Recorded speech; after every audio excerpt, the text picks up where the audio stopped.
Hey, whose package is that? You don't live here. It's mine, sir. My name's on it. I live White here. family lives in this house. Stop lying. Ah! Do not move. Stop resisting. Stop moving. Hands.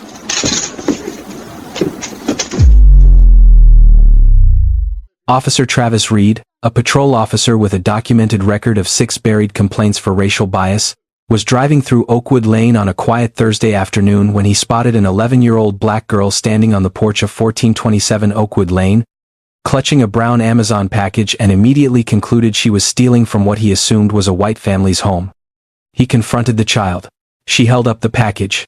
Her name was printed on the label, Nova Brooks, 1427 Oakwood Lane. He laughed. He told her she was committing mail fraud. When she panicked and tried to run inside to her mother, Reed grabbed her arm and dragged her backward off the door.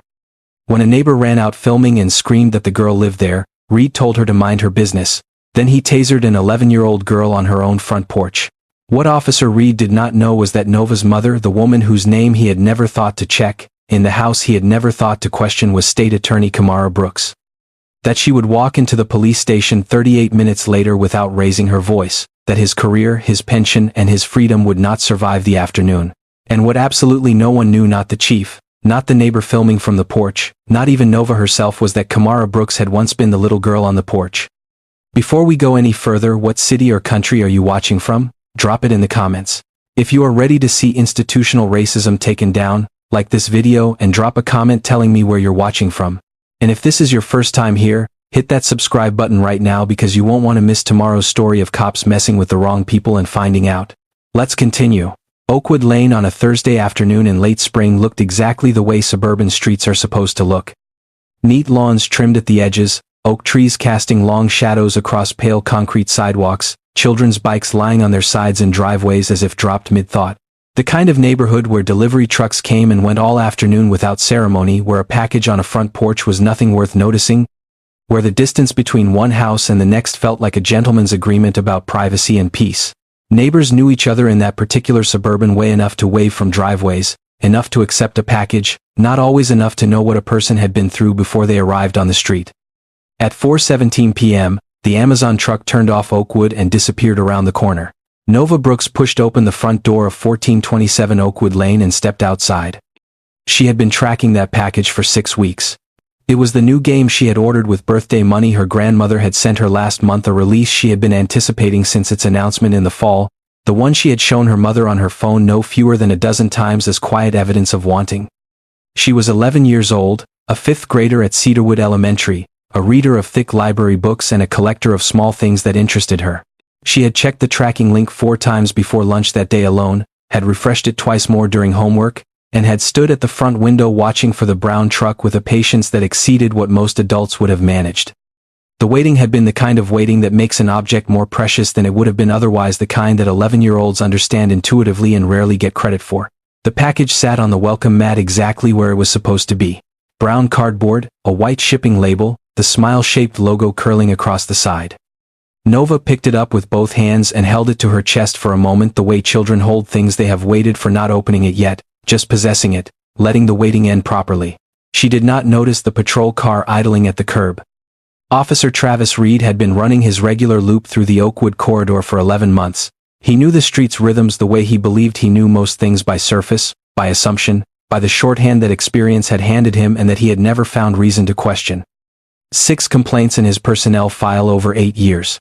6 times the department had absorbed the impact, reclassified it, moved on. 6 times the system had communicated to him, in the clearest possible language, that his judgment did not require correction. He had not changed because he had never been required to. He was, in this sense, a product of a specific institutional failure, not a rogue element but a predictable outcome, the natural result of a process that had been quietly optimized for his continuation. What Reed saw when he looked at 1427 Oakwood Lane was a black child standing on the porch of a house he had catalogued, without evidence, as belonging to a white family. What he saw in her arms was a package that, in his immediate and unexamined calculus, did not belong to her. The calculus was not conscious. That is not an excuse, it is a description of the mechanism, which is important to understand because it explains how a man can commit an act of profound injustice while experiencing himself as simply doing his job. He pulled the cruiser to the curb and stepped out. His boots landed heavy on the wooden porch steps, a deliberate sound, the sound of authority announcing itself before it has spoken a word. Nova turned at the noise. Reed was a large man, broad through the shoulders, and he moved across the porch the way men move when they have not yet learned to question the space they take up. He demanded to know whose package she was holding. Nova looked up at him. Her backpack was still on one shoulder from the walk home from school. Her braids caught the afternoon light.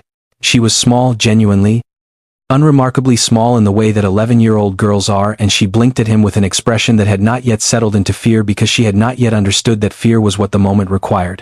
She was still in the cognitive register of ordinary Thursday afternoon. She had not yet been handed the information that this was something else. She turned the package around and held it up so the label faced him. Her name. Her address. Printed in black ink against white stock, unambiguous, requiring no interpretation. She held it up steadily, the way a child holds up homework, quietly certain that evidence is enough, that the world operates by the same rules she has been taught to trust. Reed's response was a sound more than a word. A short exhalation, almost amused, the sound a man makes when he has already decided the truth of a situation and finds contradictory evidence faintly irritating rather than instructive. He told her she was committing mail fraud. He told her the label proved nothing.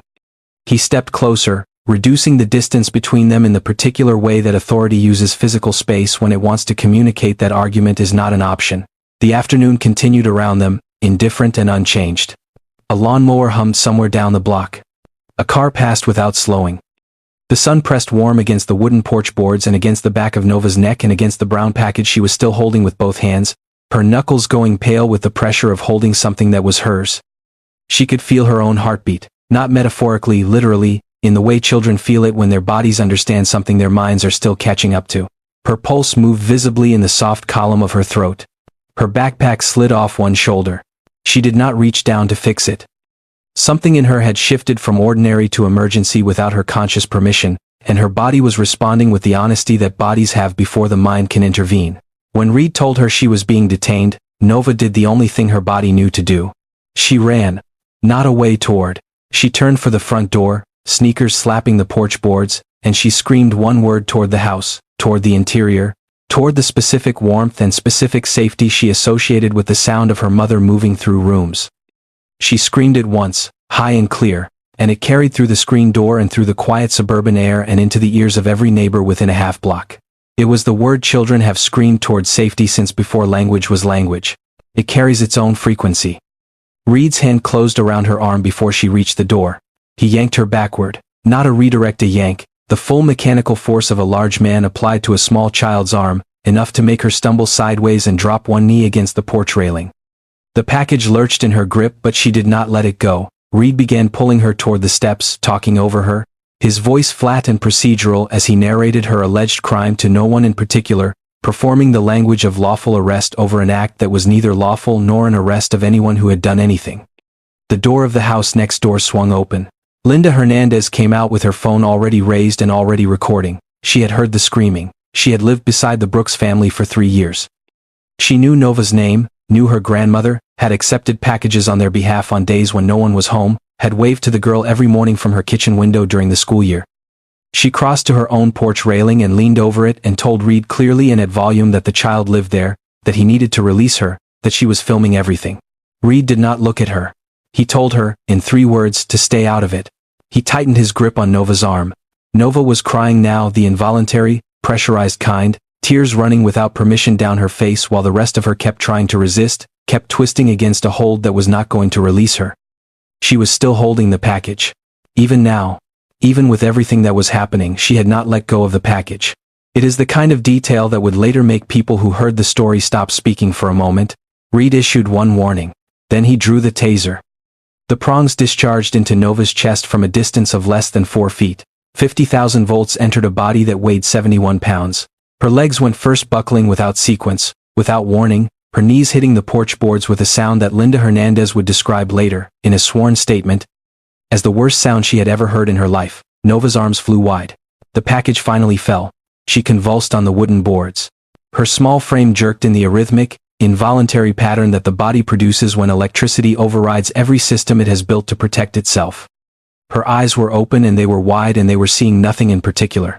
The breath she tried to pull in came out as a sound that was not quite a scream and not quite a gasp, but something between the two, something that had no name because the body is not supposed to make it. Reed moved in.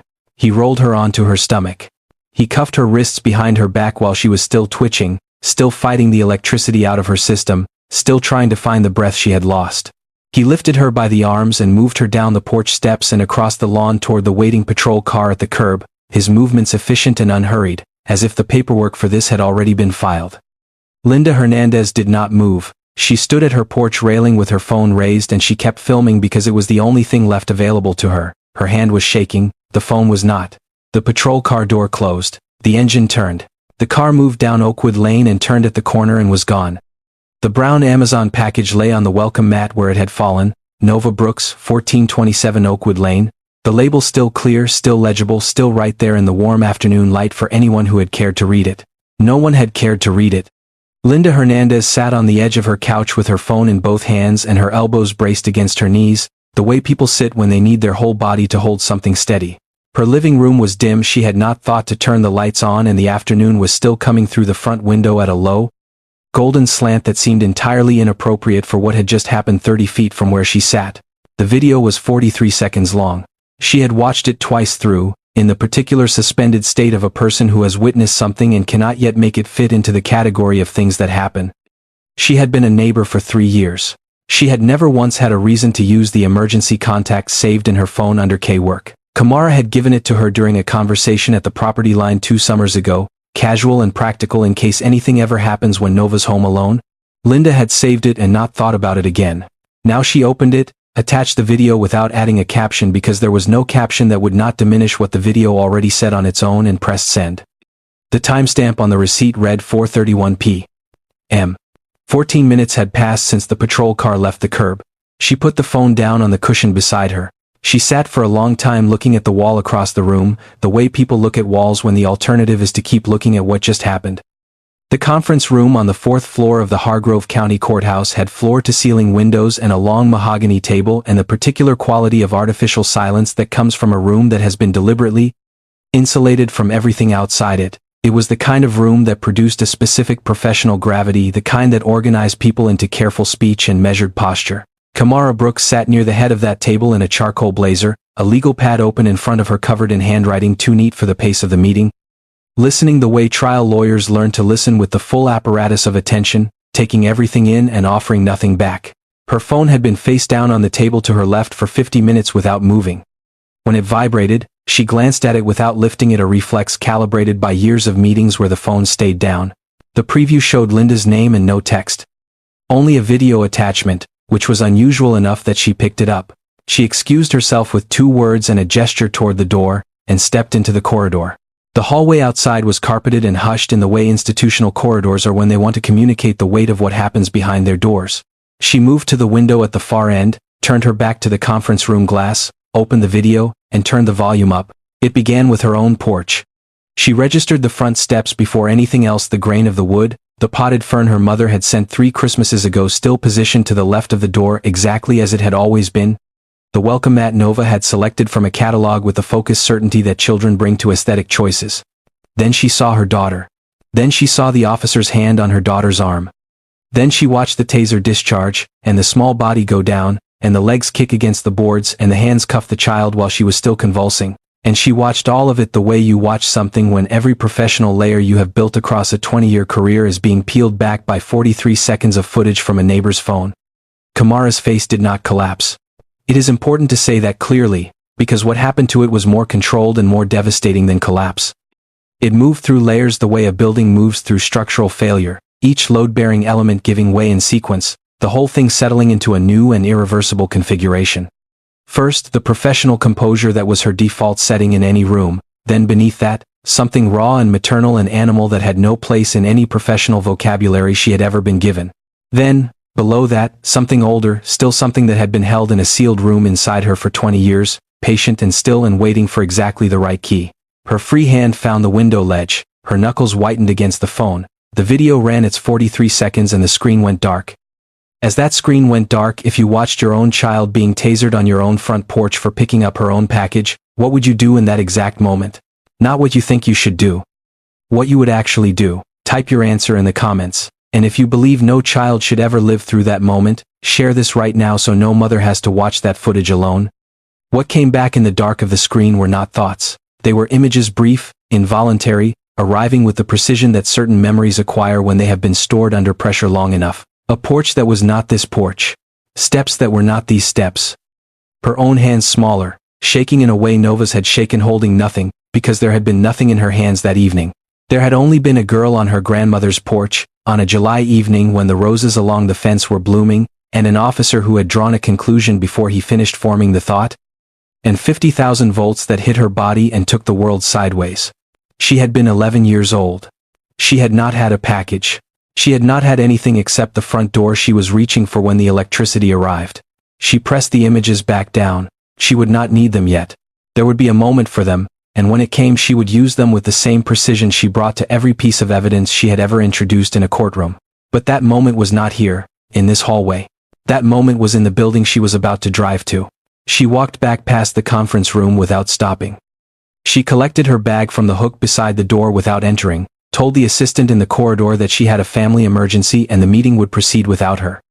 She said it without speed, without the tremor that the video had placed in the center of her chest, with the same metered steadiness she brought to every opening statement she had ever delivered. Because the decision had already been made, and made decisions do not require visible emotion. They require only execution. The drive to the 3rd District Precinct took 38 minutes. She did not use the lights on her state vehicle. She did not call ahead, did not alert anyone, did not give the building any time to organize itself around her arrival. She drove at the speed limit with both hands on the wheel, through afternoon traffic that did not know what it was sharing the road with. And her face was arranged in an expression that 3 other drivers who would later speak to reporters each described independently as the face of someone who had already decided how this ends. The 3rd District Precinct was a flat-fronted building the color of old concrete, set back behind a parking lot and a flagpole from which the state and county flags moved without enthusiasm in the late afternoon air. Kamara pulled into a visitor's space, cut the engine, and sat for exactly 4 seconds with her hands in her lap. Then she got out. She placed her state identification on the counter in front of the desk sergeant, face up, and identified herself clearly State Attorney Kamara Brooks and stated without preamble that her 11-year-old daughter had been unlawfully arrested and transported to this facility within the past hour, and that she was requesting the child's immediate release along with every piece of documentation, body camera footage, and incident report associated with the arrest. She did not raise her voice. She did not need to. The room adjusted around her the way rooms adjust when the atmospheric pressure changes not all at once, but perceptibly, in the small physical language of people recalibrating their situation, heads turning, chairs shifting, a coffee cup set down in the back of the room and not picked up again. The desk sergeant made a call, then another. From somewhere behind the processing doors came the sound of Nova not crying loudly anymore, but in the exhausted, mechanical way that children cry when they have cried so long the emotional fuel is gone and only the rhythm remains, like a clock still ticking after the battery has died. Kamara heard it. Her jaw tightened once, a movement so small it would not have registered on the desk camera. She did not look toward the sound. She kept her eyes on the corridor where the chief would emerge.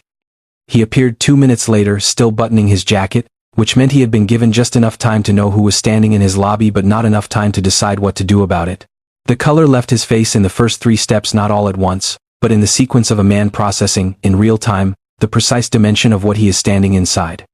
Kamara waited, perfectly still. She let him cross the distance. She let him stop in front of her and experience the full weight of her stillness before she spoke. She told him, in a voice quiet enough that the sergeant had to lean forward, that what had occurred on Oakwood Lane that afternoon was not a protocol question. It was not a misunderstanding to be managed with a report. It was not something that would be absorbed, reclassified, and filed. It was the end of something. She was there to make sure of that. The chief did not respond. He had nothing to say that the room would not later hold against him. She told him in the lobby, with officers within earshot and fluorescent light pressing down from above, that she had been 11 years old the first time.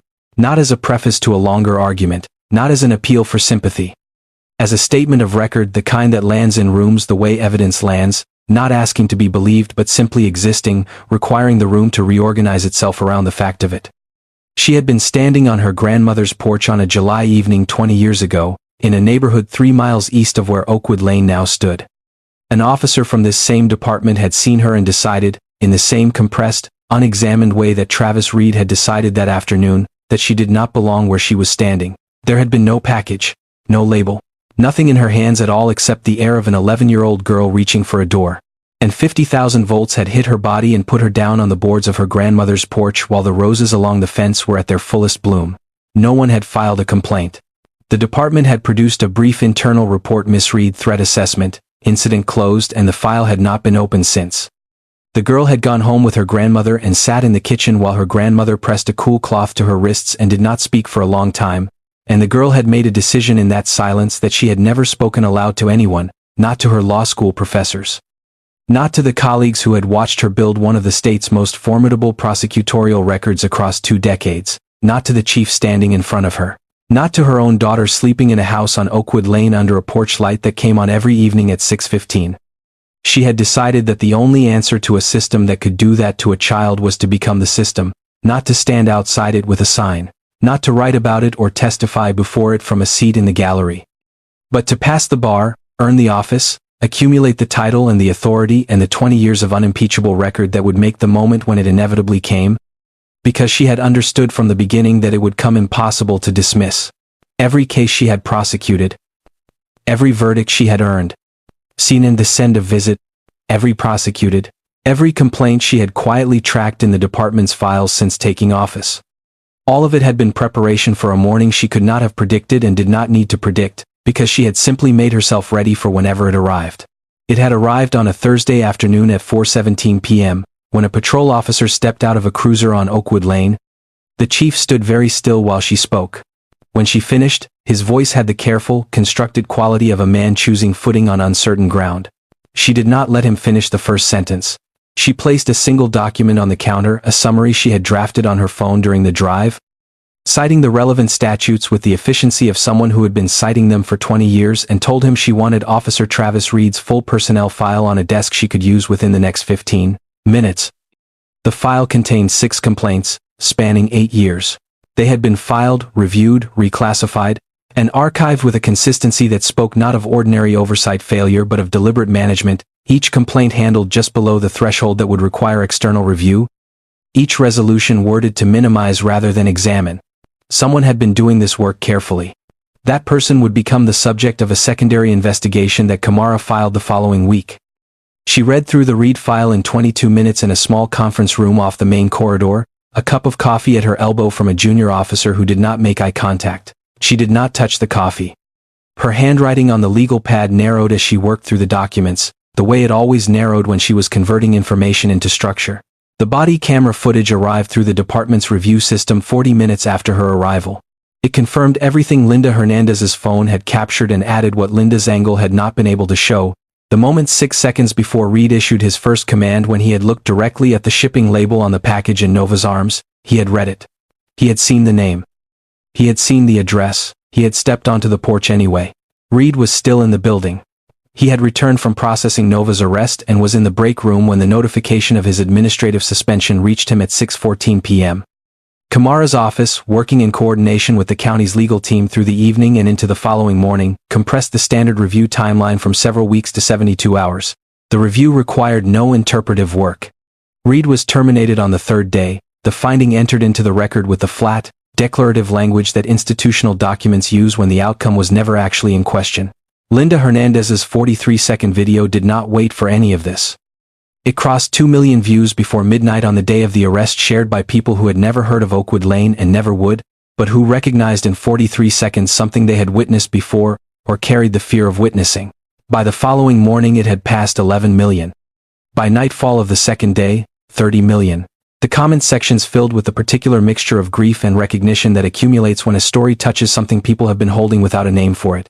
Protesters gathered outside the 3rd District Precinct on the first evening, not a mob, not a spectacle, but a sustained and organized presence that held signs and linked arms and remained through the night in the particular way that people remain when they are not performing outrage but expressing something that has run out of patience.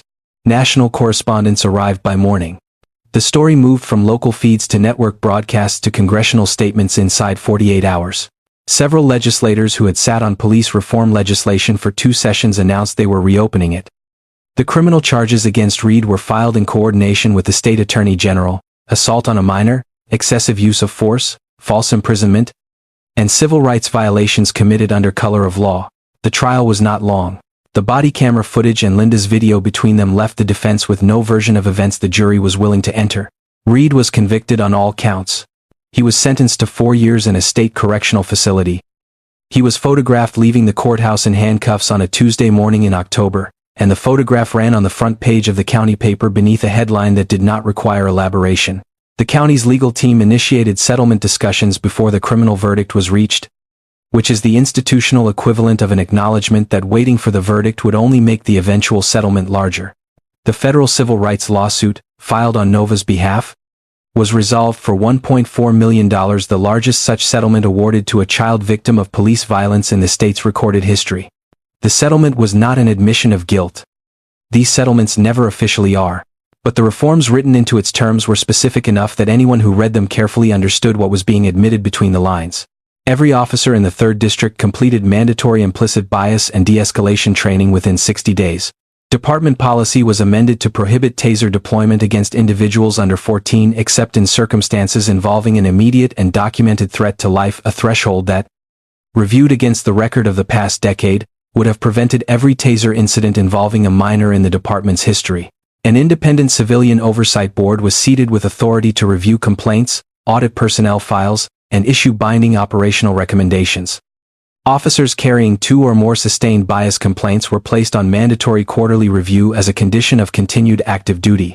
The 6 complaints that had been quietly managed in Reed's file became the basis of a 12-year audit that surfaced 17 additional cases requiring re-examination, 4 of which resulted in subsequent disciplinary action.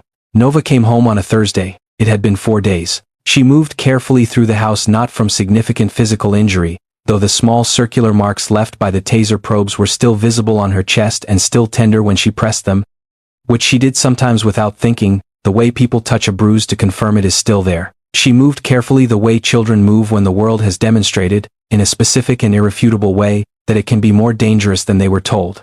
The knowledge does not disappear. It becomes part of how you carry yourself through rooms. She sat in the corner of the couch, she preferred the left corner, near the lamp, and pulled a blanket around her shoulders even though the house was warm. She did not reach for her phone or the remote or the book on the end table or any of the ordinary objects of her ordinary life. She sat and looked at the room and let the room be familiar again at whatever pace it needed. Kamara sat beside her. Not close enough to crowd. Close enough to be felt. There is a particular skill in this, in being present without pressing, in sitting next to someone's grief without trying to reclassify it as something more manageable. It is one of the harder things. Kamara had learned it in a kitchen 20 years ago, from a grandmother who had not spoken while she pressed a cool cloth to a child's wrists, and who had understood that some things require witness, not explanation. They did not speak about what had happened. Not that evening. Instead, Kamara made the meal Nova asked for and sat with her through the evening news they did not watch and turned the porch light on at 6:15 when it was time. Nova noticed that she did. Kamara noticed that Nova noticed. That was enough for that night. And it was more than enough, and they both understood it was. The Nova Brooks Foundation was established the following month. Its stated purpose was the provision of legal aid and advocacy for children facing police violence or racial profiling, with particular attention to cases where minors lacked access to legal representation, which was most cases, which had always been most cases. The name had been Nova's suggestion, offered one morning at the kitchen table in the matter-of-fact way that 11-year-olds sometimes speak when they have decided the best response to something terrible is to make it useful. Kamara had agreed without modification. She had always known her daughter was practical. Oakwood Lane at dusk in late autumn looks the way streets look when they have returned to themselves after something that was never supposed to happen there. The oak trees hold their last leaves against the gray. The sidewalks are empty in the particular way of residential streets in early evening, not abandoned, but resting, belonging to themselves. The delivery trucks are done for the day. The patrol cars pass at their intervals and do not slow at 1427. At 6:15, the porch light comes on. It always does, triggered by a timer Kamara set years ago and has never changed, throwing its soft amber circle across the welcome mat and the top step and the edge of the railing in the same arc it has always thrown. From the street it looks like exactly what it is, a house that is occupied, that announces its own presence to the neighborhood, that does not ask permission to be exactly where it is. There is nothing exceptional about it. That is precisely the point. The most underestimated power is rarely the loudest. It is the kind that was forged in silence, stored across decades in the sealed room of a child who became a lawyer, who became the one person standing between an institution and its own long-delayed accounting. It does not announce itself until the moment it is needed. And when that moment comes, it does not need to raise its voice. What hidden power are you quietly building that the world doesn't see yet? Tell me in the comments. If you like this video, make sure to hit that like button, subscribe, and turn on the notification bell so you don't miss the next story. Share this video with someone who would appreciate it, and let's keep building this community together. And before you go, drop a comment below. I'd love to hear your thoughts on what stood out to you the most. Until next time, stay safe, stay curious, and I'll see you in the next.